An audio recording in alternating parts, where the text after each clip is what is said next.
What is going on, you guys? Welcome back to First Person Review. As always, it is your boy John, and today's video is going to be a review of the long-awaited Godzilla vs. Kong. We're going to be starting off with the spoiler-free review first, reviewing how it holds up as a film, what worked and what didn't work, with the spoiler section following it. As always, there will be timestamps in the description below, so feel free to utilize them at your leisure if you want to skip straight to the spoilers or if you just want to skip around a bit. And just a fair warning, I will be going over some brief spoilers from the prior Monsterverse films during the review if you are walking into this movie brand new to the franchise. Godzilla vs. Kong is directed by Adam Wingard, who previously directed Tape 56 in VHS, alongside the Phase 1 clinical trials tape in VHS 2, and also starred as its main character, which is just baffling. Like, what a bizarre transition that is. The film primarily centers around the two titular characters finding themselves at the opposite ends of the ring,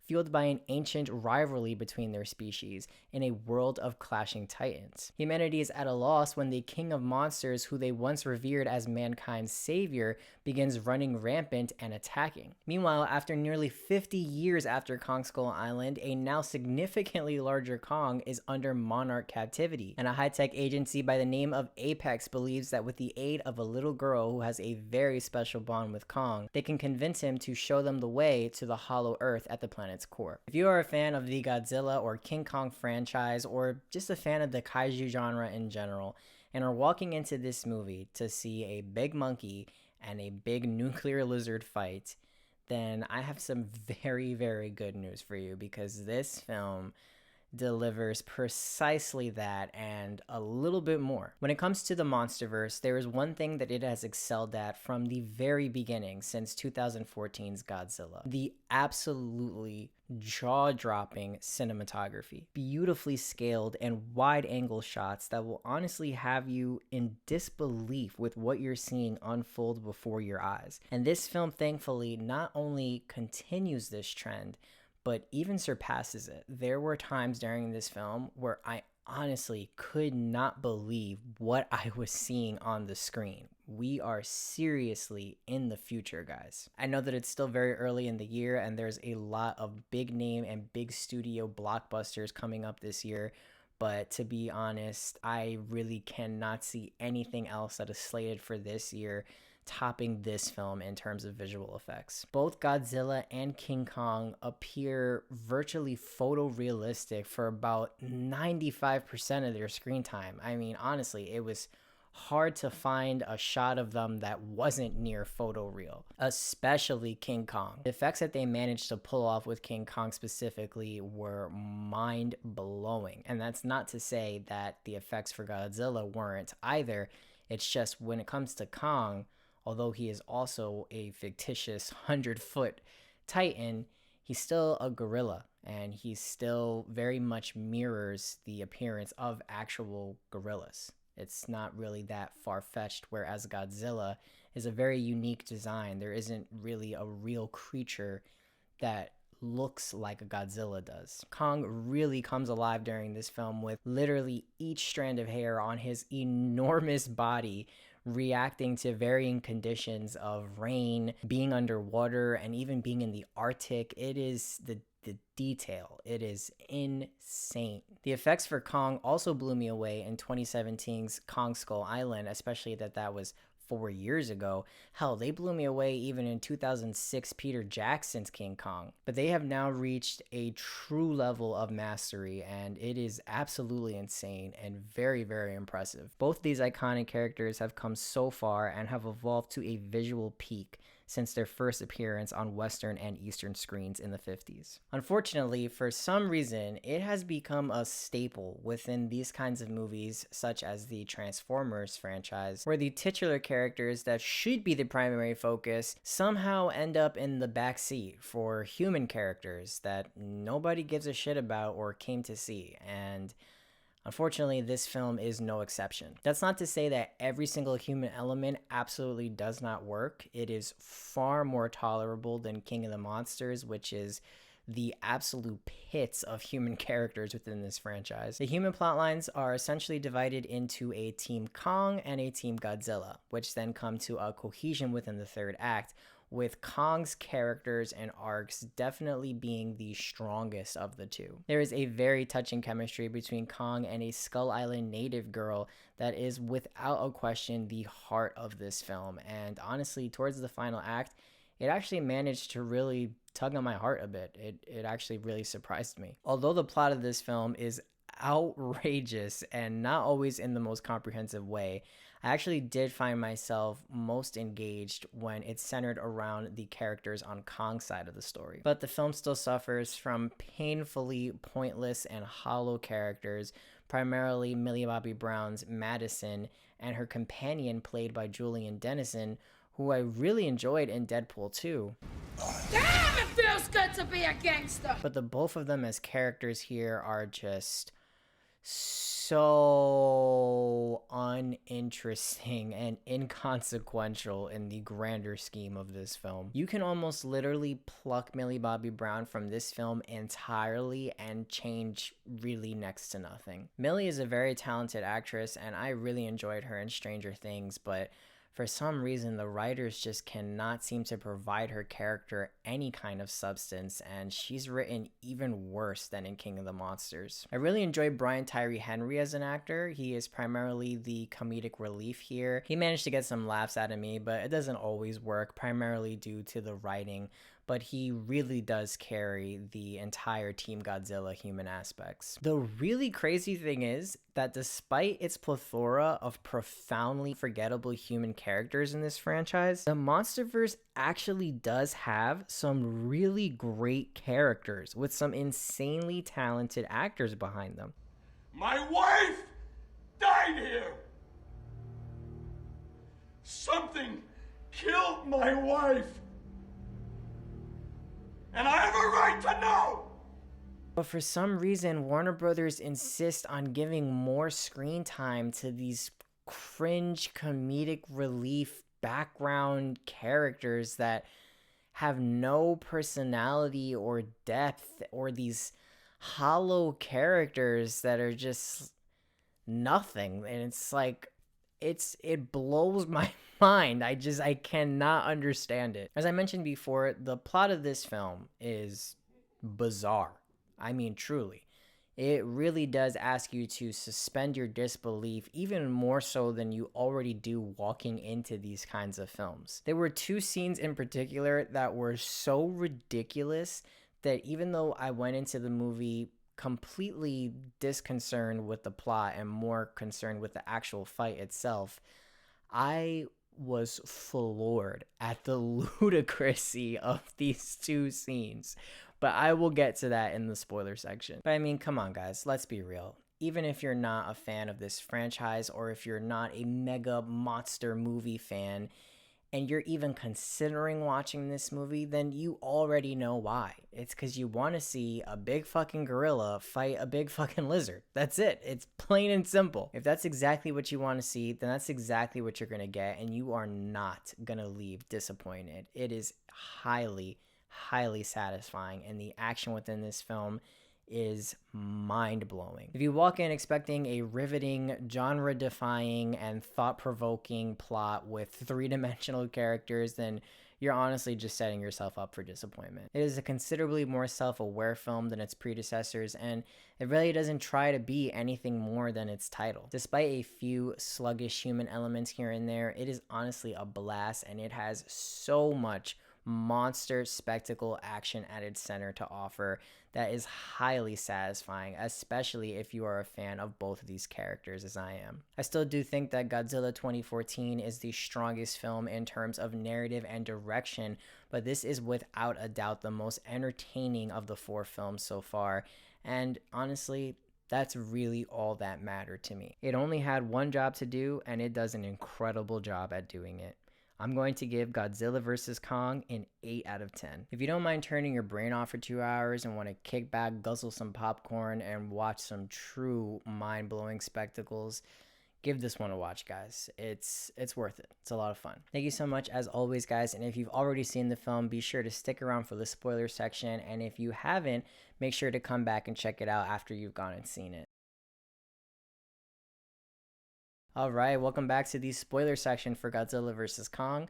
I'm going to be keeping it relatively brief. There isn't really much to go over here or to get into more detail about other than how the fights themselves played out and the appearance of a very particular character. To kick things off, I really loved how the film opened up with Kong giving us exactly what we came for right off the bat, opposed to the prior entries within this franchise where the titular monsters don't even make an appearance until several minutes into the film. I was surprisingly immediately engaged with the revelation of Kong's capture within a Monarch outpost. I was also surprisingly intrigued and captured by Kong's relationship with the deaf native girl. There's actually briefly explained through some dialogue that Skull Island was actually capsized due to a major storm, making Kong and this native girl essentially the last remnants of this world. I did find myself wishing that there was at least a flashback scene or a little bit more than just some brief exposition to explain this event happening. This was a very big transition from the last time that we were on Skull Island. I really felt that it deserved to be shown, even if it was just a brief flashback or even if it was the opening scene instead of the Monarch Outpost scene. Kyle Chandler reprises his role from King of the Monsters as Mark Russell, which is pretty insane. He has now starred in a King Kong, Godzilla, and Godzilla vs. Kong film. That is bizarre. But his character is entirely disposable in this film. It is honestly wild. This man appears for all of 4 combined minutes just to be probably one of, if not maybe the worst dad in cinema history. He serves literally no other purpose in this film other than to remind the audience that he is in a upper position within Monarch, which is the only reason that Millie Bobby Brown's character has any relevance to this movie at all. In a world of 100-foot tall titans leveling cities, you were not only entirely oblivious to your only remaining daughter running away to Hong Kong across the globe with 0 tabs on her, but then when you become suspicious of her absence, you send her casual text messages. You know what, while we're on the topic, I just want to take a brief moment to talk about the things in this movie that absolutely suspended my disbelief, even in a movie about a 100-foot tall gorilla and lizard. As I mentioned before, the weakest part of this film is without a question Madison Russell's entire arc with her friend and Brian Tyree Henry's character. It's honestly ridiculous. It is so ridiculous and such a waste of screen time that could have otherwise been spent on our titular characters. It was just completely nonsensical and non-believable that a grown-ass man, conspiracy theorist or not, would tag along with teenagers, high schoolers, across the globe to Hong Kong in search of answers.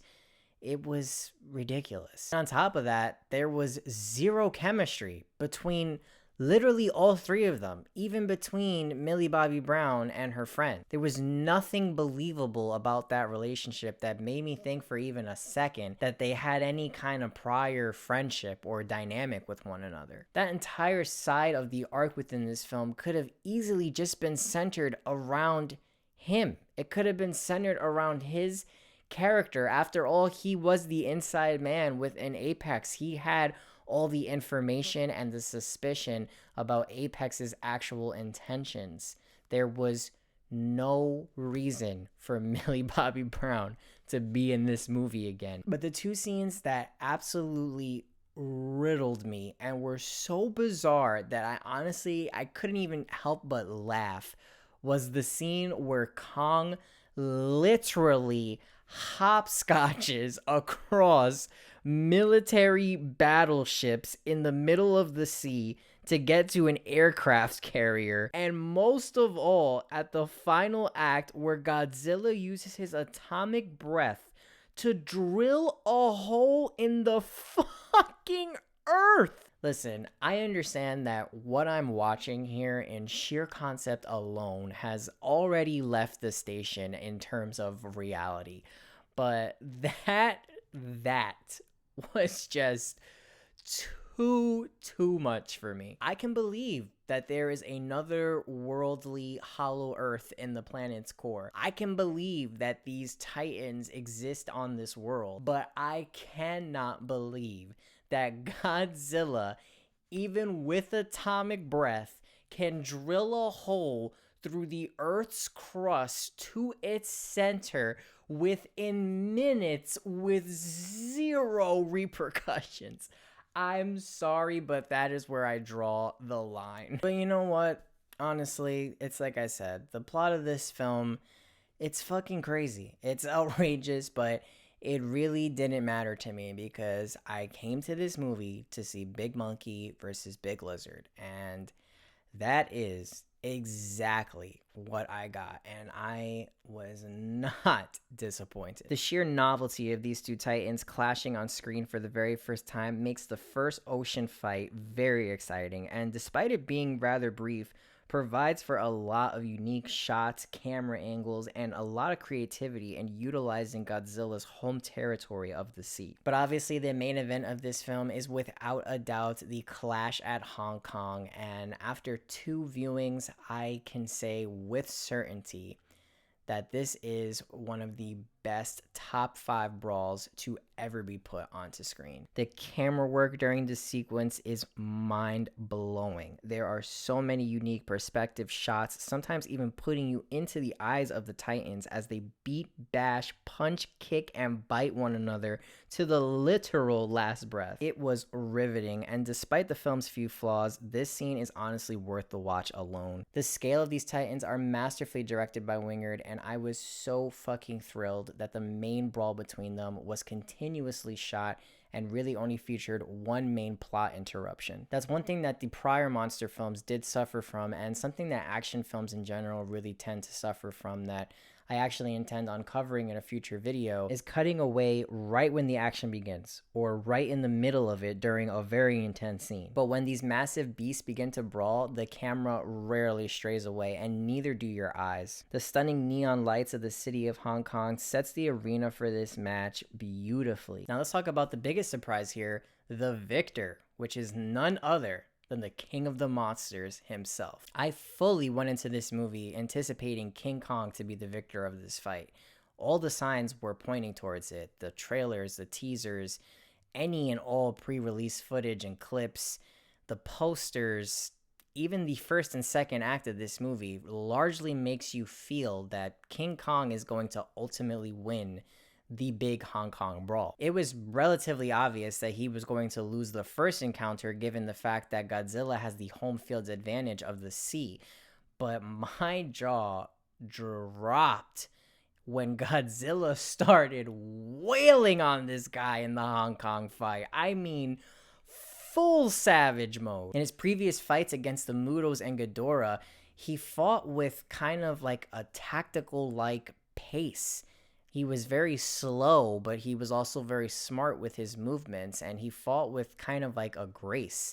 But when he gets pissed off at Kong during this scene, he becomes feral-like, biting and scratching and just pure savagery, and it was insane. He bodied him. Despite Kong losing though, I really did love the creativity in his choreography and the way that he fought, the way that he utilized his surroundings of the city.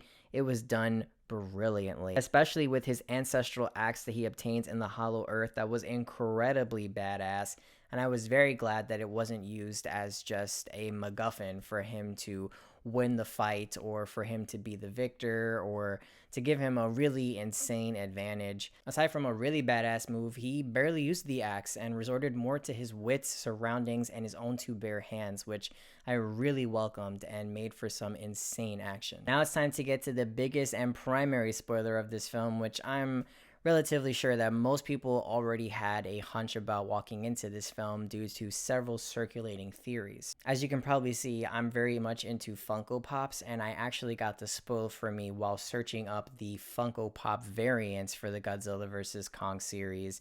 And of course, the very first one that I find is the Mecha Godzilla one. But honestly, aside from that discrepancy, Warner Brothers was shamefully lazy in trying to conceal this spoiler. They really did not even try. But even though I did walk in already knowing about its inclusion, it was still absolutely insane and highly satisfying. The reveal was very exciting and really hyped me up just to see this thing.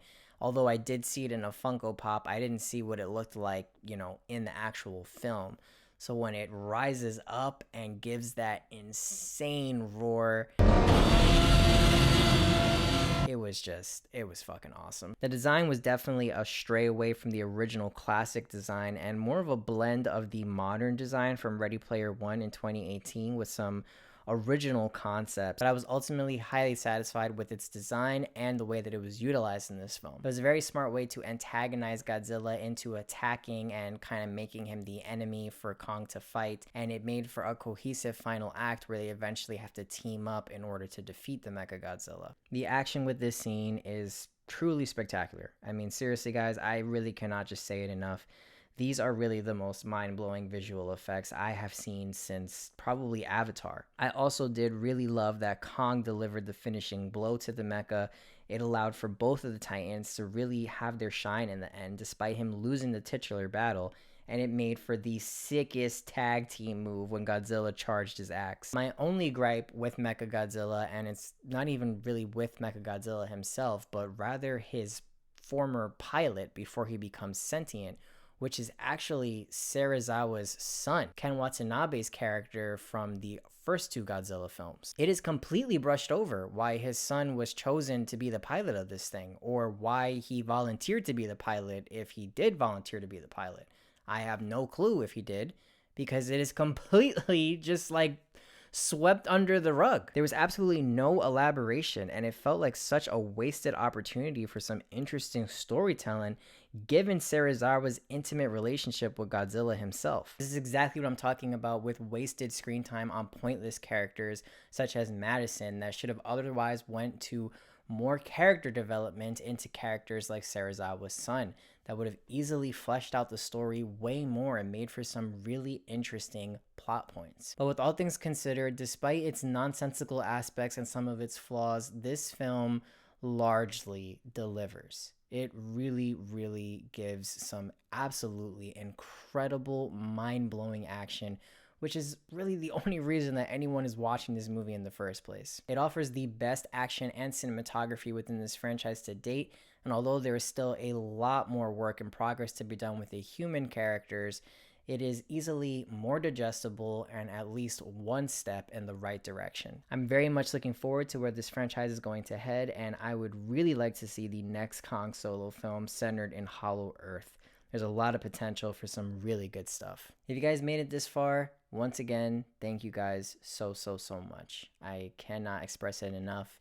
It is continually surreal to be able to be doing this, and I'm only learning and becoming better with each video. The process has been very exciting, and with so much coming up and so many ideas that I have, I am just so thrilled to be making more videos and to be making better content. I also wanted to take the time to announce that my next video is actually going to be my very first topic piece on this channel, also inspired from today's video, the top 10 movie monsters. Very excited to start working on that. It's going to be a very fun video, and of course there's going to be many reviews following it. There's a lot of upcoming games and movies within the next few weeks alone, so got a pretty busy schedule, and it's going to be a lot of fun. If you enjoyed today's video and want to see more like it, please don't forget to leave a like, subscribe, and click the little bell for notifications.